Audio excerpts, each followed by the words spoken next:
사도행전 2장 41절부터 47절까지 말씀. 그 말을 받은 사람들은 침례를 받음에 이날에 신도의 수가 3,000이나 더하더라. 그들이 사도의 가르침을 받아 서로 교제하고 떡을 떼며 오로지 기도하기를 힘쓰니라. 사람마다 두려워하는데 사도들로 말미암아 기사와 표적이 많이 나타나니 믿는 사람이 다 함께 있어 모든 물건을 서로 통용하고 또 재산과 소유를 팔아 각 사람의 필요를 따라 나눠주며 날마다 마음을 같이하여 성전에 모이기를 힘쓰고 집에서 떡을 떼며 기쁨과 순전한 마음으로 음식을 먹고 하나님을 찬미하며 또 온 백성에게 칭송을 받으니 주께서 구원받는 사람을 날마다 더하게 하시니라. 아멘. 은혜가 아니면 우리는 아무것도 할 수 없습니다. 주님이 우리의 은혜가 되셨습니다. 그래서 우리는 예배할 수가 있게 된 것이죠. 예수님은 성령으로 잉태하셨습니다. 그리고 6월절 어린 양 예수님 대신 우리를 위해서 돌아가시고 우리를 구원해 주셨습니다. 예수님이 침례를 받으심으로 어린 양 예수님이 안수를 받으시고 인류의 모든 죄가 그 안에 넘어갔습니다. 그리고 예수님은 이제 침례 받으시고 물에서 올라오실 때 성령이 비둘기같이 임하셨다, 이렇게 말씀을 합니다. 그리고 광야에 이제 세 가지 시험을 통해서 시험을 이기시고 선악과의 모든 죄의 문제를 해결하셨습니다. 육신의 죄, 안목의 죄, 이생의 자랑이라는 그런 모든 죄를 다 이제 해결하셨습니다. 그리고 이제 3년 반 동안 아버지의 하나님의 일을, 천국의 복음을 증거하시다가 이제 3년 반이 다 끝나고 난 다음에 십자가 못 박혀 돌아가시면서 우리의 모든 사망도 다 끝내셨습니다. 그래서 우리의 모든 빚은 이제 더 이상 마귀에게 진 것이 없고 우리는 죽음까지도 우리가 더 이상 죽을 필요가 없게 되었습니다. 이것이 이제 예수님이 우리를 위해서 하신 행동들이었어요. 그래서 이것을 마음에 받아들이고 입으로 고백하게 되면 구원을 받는다. 그것도 누구나 구원을 받는다. 이렇게 성경은 우리에게 말씀하고 있습니다. 그래서 이것을 뭐라고 하냐, 구원받는 것을 회개한다, 다른 말로 은혜 받는다, 다른 말로 말하면 거듭났다, 이렇게 말씀합니다. 그래서 물과 성령으로 너희가 거듭나야 된다라는 말을 우리 성경에서는 이제 가르치고 있습니다. 물과 피로 임하신 예수님, 그리고 이것을 증거하시는 분이 바로 성령님이시다. 성령님은 예수님의 태어남부터 예수님의 죽으실 때까지 늘 함께 하셨고, 또 예수님이 이제 죽으셨을 때 예수님을 부활시키신 분도 성령님이십니다. 그리고 그 성령님께서 우리와 함께 지금 계십니다. 그래서 우리는 임마누엘 하나님이다, 이렇게 말씀하는 거예요. 예수님이 우리를 구원하셨을 뿐만 아니라 예수님은 예수라는 이름을 가지고 임마누엘이라는 이름이 되셨다, 이렇게 됩니다. 그래서 예수님 우리를 구원하시고 그리고 그분이 임마누엘, 나와 지금도 함께 하신다, 이것을 우리는 믿고 사는 사람들입니다. 그래서 우리는 이제 구원받은, 예수님 안에서 구원받은 사람들은 모두 주님과 더불어서 교제하면서 살아가게 되어 있습니다. 교제하면서. 그것은 이제 기도라고 그러고 그걸 예배라고 그러고 그걸 찬양이라고 그러고 이럽니다. 그래서 이걸 교제다, 이렇게 말씀하는 것입니다. 우리의 모든 사정을 다 아시는 주님과 함께 기도하면서 살아가시면 되겠습니다. 억지로 하자는 게 아닙니다. 우리 주님께서 우리를 억지로 너 일로 와, 교회 와, 그래서 어디에서 모여가지고 우리가 억지로 교제 좀 해보자, 이런 하나님 아닙니다. 우리에게 참으로 자유를 주시고 그 자유 안에서 주님과 교제하자고 하시는 분이 바로 우리 주님이십니다. 그래서 성경에서는 진정한 자유라고 하는 것은 가정 안에서의 자유, 그리고 교회 안에서의 자유. 그러니까 자유를 하되 가정이라는 울타리 안에서 하라는 얘기예요. 그리고 자유하되 너희가 교회 안에서, 교회라는 울타리 안에서 했으면 좋겠다, 이제 그런 이야기입니다. 그러니까 이 가정과 교회라고 하는 것은 굉장히 중요한 기관이에요. 성경의 창세기부터 요한계시록까지 가정과 교회가 모든 전부입니다. 그렇죠? 그러니까 가정은 이 땅에서 우리의 가정들을 의미하죠. 또 교회는 하늘의 가정을 의미합니다. 그래서 둘 다 가정이고 둘 다 교회입니다. 그러니까 우리 가정을 거룩한 하나님의 백성들이 모여서 부부가 그렇게 가정을 이루었다 그러면 그걸 교회라고 할 수 있죠. 그래서 작은 교회가 되는 거예요. 작은 교회가 우리 이제 모여있는 교회가 되는 거고요. 그래서 교회가 또 교회가 되고요. 하나님의 가정이, 작은 가정이 또 하늘나라의 가정이니까 이 교회도 하나님의 가정이죠. 그리고 하늘나라 올라가면 그게 거대한 큰 이제 가정이 되는 겁니다. 하나님의 가정. 그래서 가정이 또 가정이 되는 거예요. 네, 그러니까 가정 안에서 자유하라는 거고 교회 안에서 자유하라는 거예요. 사람들이 그걸 벗어나니까 그런 거예요. 교회라는 울타리를 벗어나려고 그러고 가정이라는 울타리를 자꾸 벗어나려고 해서 문제가 되는 거지. 가정 안에서, 교회 안에서 예수님의 그 자유를, 그 진리의 자유를 너희가 쟁취해야 된다. 그 자유를 너희가 선포하고 살아야 된다라고 하는 것이 복음입니다. 그래서 요한복음 8장 32절 말씀이요. 진리를 알지니 진리가 너희를 자유롭게 하리라 그랬습니다. 그러니까 진리를 모르면 자유하지 않다는 얘기죠. 요한복음 8장 36절 말씀입니다. 그러므로 아들이 너희를 자유롭게 하면 너희가 참으로 자유로워지리라. 그러니까 예수님이 우리 안에 없으면 그 사람은 진정한 자유를 얻었다고 말할 수가 없다 하는 얘기입니다. 예수님이 자기를 뭐라고 그랬냐면 자기를 진리라고 그랬습니다. 그러니까 예수님이 요한복음 14장 6절 말씀에 예수께서 이르시되 내가 곧 길이요 진리요 생명이니 나로 말미암지 않고는 아버지께로 올 자가 없느니라. 예수님이 자기가 길이라고 그랬고 자기가 진리라고 그랬고 자기가 생명이라고 그랬습니다. 그러니까 예수님 자체가 진리고 예수님은 길이고 생명이니까 이 예수님을 모르고서는 이 자유가 없는 거죠. 진리를 알아야 자유하잖아요. 진리를 알아야. 그래서 참된 자유는 아들이 와야 그 아들을 통해서 자유하게 되는 거니까 그 아들을 아는 것이, 여러분과 저는 아들을 아는 게 최고예요. 그러니까 하나님의 아들을 안다는 게 굉장히 최고입니다. 뭐 다른 거 여러분 알려고 교회 나온 거 아니잖아요. 하나님의 아들 알려고 교회 나온 거거든요. 그럼 하나님 아들 알면 뭔데? 하나님 아들 알면 그게 진리야. 진리를 아는 거야. 진리를 알면 뭐 하는데? 그게 자유하게 하려고 하는 거야. 너를 자유롭게 하고 너를 해방시키고 너를 행복하게 만드는 거야. 그게 너의 구원이야. 이제 이런 이야기거든요. 그러니까 교회에 나오면 여러분 행복하셔야 되고 가정에서도 예수 믿는 사람들은 행복하셔야 됩니다. 그게 없으니까 이 세상에서 지금 자꾸 난리를 치는 거예요. 가정 안에서도 문제가 생기죠. 그리고 교회 안에서도 문제가 생기죠. 사회에서도 문제가 생기죠. 그게 왜 그런 거였어요? 예수를 진짜 믿지 않아서 그런 거예요. 예수님을 진짜 믿으면 그렇게 되지 않죠. 그렇죠? 그러니까 성경에서도 우리 이제 안수 집사님이 점심 드시고서 이런 창세기의 내용도 조금 설명해 줬으면 좋겠다고 이제 이야기하는 그런 내용들이 있었어요. 그게 뭐냐면 이삭과 리브가의 그 결혼이거든요. 아주 아름다운 결혼입니다. 이삭과 리브가가 아주 이상적인 결혼했잖아요. 아주 이상적으로 한 남자와 한 여자가 결혼하는, 하나님이 만들어주시는 결혼은 한 남자와 한 여자예요. 그게 하나님이 만드신 결혼이라고요. 하나님 만드신 결혼.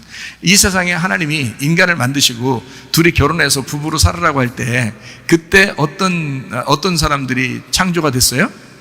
그때 아담과 하와예요. 다른 데 신경 쓰지 말고 여기 신경 쓰면 됩니다. 아담과 하와가 처음부터 2명씩 이렇게 됐어요? 아니면 한 명 한 명으로 결혼했어요? 한 명 한 명으로 이렇게 결혼하게 만든 게 하나님의 원래 창조의 목적이에요. 그러니까 사람들이 한 남자가 두 부인을 데리고 있다든지 한 여자가 두 남자를 데리고 있다든지 뭐 이런 건 조금 문제가 있어요. 그러니까 또 한 여자가 여자를 데리고 있다든지 또 남자가 또 어떤 남자를 데리고 있다든지 이것도 좀 문제가 있어요. 왜냐하면 성경적으로 처음에 인간을 창조하실 때부터 한 남자와 한 여자를 둘이 부부로 만들었어요. 그게 이제 성경적인 것입니다. 이것을 가장 이상적으로 결혼식을 만들어낸 사람이 이삭과 리브가예요. 교회를. 이게 이제 마지막에 요한계시록에 가서는 어린 양의 혼인잔치라 그러는 거죠. 이게 어린 양의 혼인잔치. 그러니까 어린 양의 혼인잔치 할 때 그 신랑이 먼저 준비하고 기다리고 있죠. 어린 양의 혼인잔치는 준비하고 있거든요. 그러면 신부들 어떻게 해요? 신부들을 준비시켜가지고 이렇게 신랑한테 데리고 가잖아요. 우리를 성령님께서 이렇게 데리고 가잖아요. 그죠? 그러면, 이삭한테 리브가를 누가 데리고 왔어요? 아브라함의 종이 데리고 왔어요. 아브라함의 종은 아브라함의 아들과 같습니다. 그래서 이 아브라함이 자기의 모든 재산을 그 종에게 넘겨주려고 했잖아요. 이삭 안 낳았을 때는. 이해가 돼요? 그러니까 그만큼 아들로 생각했던 그 종이에요. 그러니까 아들이란 말이에요. 그러면서도 아브라함의 사역자란 말이에요. 그래서 아브라함과 같은 마음으로 가가지고 그 아들을 위해서 신부감을 데리고 오는 거거든요.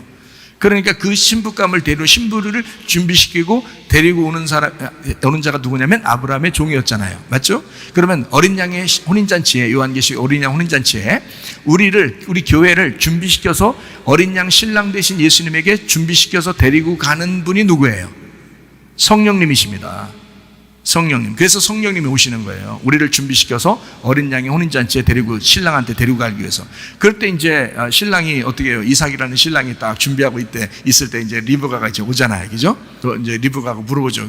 이 종한테, 저분이 누구냐? 우리의 주인이시다고. 이렇게 하니까. 그래서 다 이제 막 면사포를 쓰면서 다. 그래서 결혼식장은 면사포, 옛날에 면사포 이렇게 얼굴 가린 거예요. 얼굴 가리고 있으면 신랑이 어떻게 해요? 이렇게 얼굴을 이렇게 들어주죠, 이렇게. 그게 성경에서 나온 얘기예요. 성경에서. 이삭하고 리브가 결혼식장에서 나온 겁니다. 그래서 이걸 딱 이렇게 얼굴 가렸거든요. 부끄럽다, 이 말이에요. 부끄럽다. 내 얼굴을 함부로 쳐다보지 마라. 그래서 딱 이렇게 가리고 있으니까 신랑한테 데리고 가니까요. 그 신랑이 이걸 다 걷어주고요. 그리고 그 어머니의 천막에 데리고 들어갑니다. 어머니가 이제 돌아가셨으니까 어머니의 천막으로 이삭이 자기 어머니의 천막으로 데리고 여자를 데리고 가서 거기서 동침하는 것이 결혼식이었어요. 예, 그 어머니의 천막이 어디예요 지금? 네, 그렇습니다. 교회예요. 교회가 어머니의 천막이에요. 여기로 여러분을 그 성령님께서 인도하신 거예요. 여러분이 원하지 않아도 원하던 성령님께서 여러분을 여기로 인도하신 겁니다.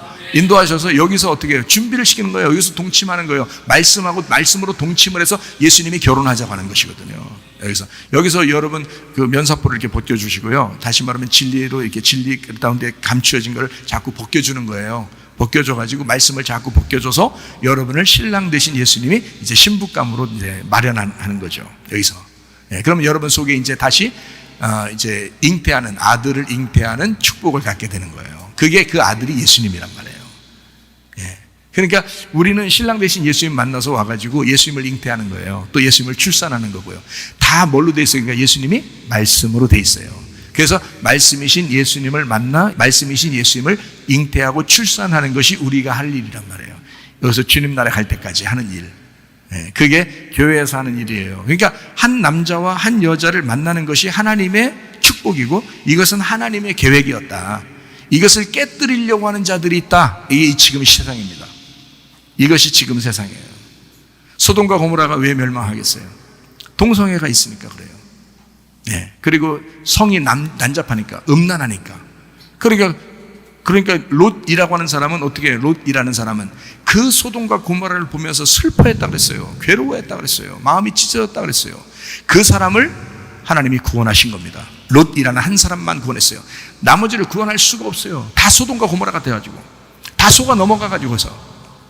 예. 그래서 성이 문란해지고 음란해졌으니까, 그러니까 그 문화에 막 젖어들어 있는 모든 사람을 싹 다 멸망시키고, 그리고 뒤를 돌아봐 세상을 그리워했던 그 여자까지도, 그 부인까지도 싹 다 소금 기둥돼서 다 멸망시켜버리고 롯 하나 데리고 나오는 거예요. 롯. 그에게 속한 딸만 2명 데리고 나오고 같이요. 롯이 슬퍼했다 그랬어요. 여러분 지금 시대에 여러분 슬픈 일들이 한두 가지입니까? 지금 세상의 문화 때문에 얼마나 어렵습니까? 하나님께서 얼마나 괴로워하시겠어요? 성이 난잡해진단 말이에요. 뭐 성해방이다, 성자유다 이러면서 성이 난잡해지는 그런 시대에 우리가 살아가고 있어요. 그러다 보니까 너무 소돔과 고모라 같단 말이에요. 로마가 멸망할 때 그랬죠. 소돔과 고모라가 멸망할 때 그랬죠. 노아 홍수 때 멸망할 때 그랬죠. 다 성문란이에요. 지금 시대가 얼마나 난잡한지 몰라요, 여러분. 예. 그래서 한 남자와 한 여자가 결혼한다고 하는 이것을 자꾸 무너뜨리려고 하는 집단들이 있다고요, 지금. 기독교를 위협하고 있습니다. 그때 우리 기독교가 분연히 일어나야 됩니다. 그래서 이것을 위해서라도 여러분과 제가 반드시 믿음으로 영적 무장을 하셔야 돼요. 그리고 이 시대의 젊은이들이 막 깨어 일어나야 됩니다, 영적으로. 그렇지 않으면 이 세상에 막 휩쓸려 내려가요. 큰일 납니다. 이삭과 리브가의 결혼은 한 남자와 한 여자의 결혼, 하나님의 아름다운 결혼을 통해서 하나님의 아들이 우리의 속에 잉태해야 되겠다라고 하는 하나님의 약속, 어린 양의 혼인잔치를 보여주는 놀라운 이야기입니다. 참 감사한 얘기죠. 자, 이제 사도행전 2장의 초대교회 생활도 제가 옛날에 율법적으로 생각했던 그런 해석이 아니라 이제 은혜로 해석할 수 있는 그런 마음이 제가 생겼습니다. 율법적인 공동체가 아니라 자유 안에서, 그 교회 공동체, 자유 안에서 자유를 줬지만 그 안에서의 공동체 생활, 이것을 제가 생각하게 됐습니다. 하나님은 우리를 어떠한 방법으로라도 억압하지 아니하시는 하나님이시다라고 하는 것을 제가 깨닫습니다. 자유를 주었지만 그 자유로 육체의 삶을 살지 않는 사람이 되었다. 제가 은혜 받고 난 다음에 가장 이제 도드라지게 나타난 것이 이제 죄를 짓고 싶지 않다는 그런 마음, 그리고 욕심이 사라진다는 마음, 그리고 막 화가 났었는데 화가 안 난다는 거. 화가 너무 많이 났었거든요. 옛날에는 욕심도 많죠. 막 화가 막 많이 나죠. 그랬었는데 이것이 사라지더라 이 말이에요. 특징적으로 그 두 가지가 사라지더라. 화가 안 나더라 잘.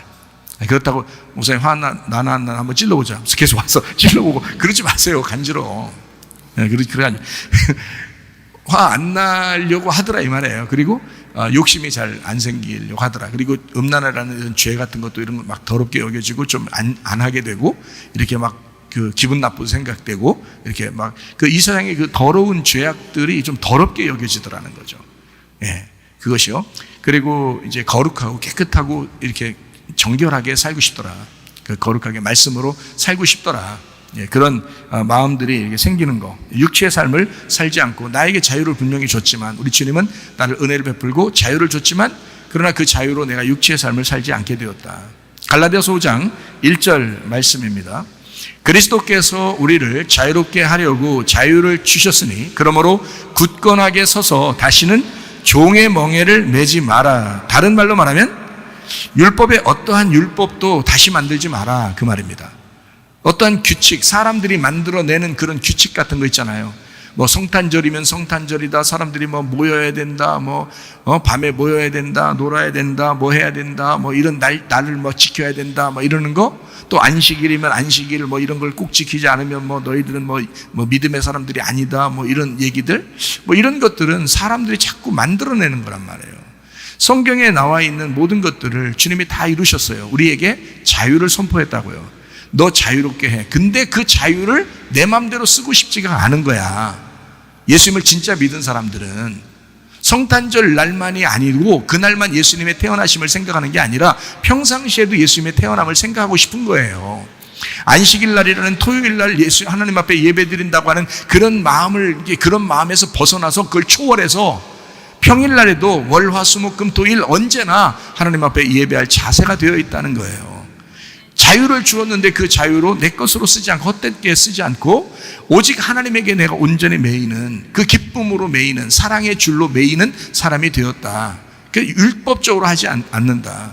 지금은 세상 사람들이 세상의 문화를 갖다 성경의 문화 말고 반대로 문화를 만들기 위해서 무슨 무슨 빼빼로니 또 무슨 날이니 가래떡이니 하여튼 절기 같은 걸 또 많이 만들어요. 또 할로윈이니 이런 이상한 것들을 자꾸 만들어요. 그 만들면서 그것도 하나의 규칙, 그것을 안 하면 좀 이상한 사람처럼 그거를 같이 지켜야 된다는 그런 식으로 휩쓸려 다닙니다. 사람들이 많이 모이니까 젊은 애들이 더 많이 모이고 더 많이 모이니까 문제들이 생기고 그러는 거예요. 이것들이 다 뭐냐면 성경을 반대하고 싶은 사람들이 성경의 반대적인 문화를 만들어내는 겁니다. 이게 하나님이 만든 문화들이 아니에요. 하나님은 그런 절기와 월삭과 달과 이런 율법적인 것들도 다 폐지해버리고 그것도 이제는 더 이상 이건 다 예수님 안에서 자유가 되었다. 이 예수님 생각하면서 살아보자. 이제 이렇게 사랑으로 다 해줬더니 다시 또 뭘 절기를 만들고 또 뭘 만들고 막 하면서 자기들이 그걸 지켜야지 선한 거고 안 지키면 악한 거 이렇게 생각한단 말이에요. 그거 아니라고. 또 다른 규칙들을 사람들이 자꾸 만들어낸다. 그거 아니다. 그거 종의 멍에다. 그렇게 종의 멍에를 매지 말라고 돼 있잖아. 우리 보고 진짜 자유하게 해줬으니까 너 진짜 자유롭게 한번 살아보라는 거 아니야. 너 진짜 행복하게 자유롭게 한번 살아보라는 건데 자꾸 종의 멍에를 만든단 말이야. 사람들이 자기 규칙들을 만들고 그렇게 하지 말라는 거예요.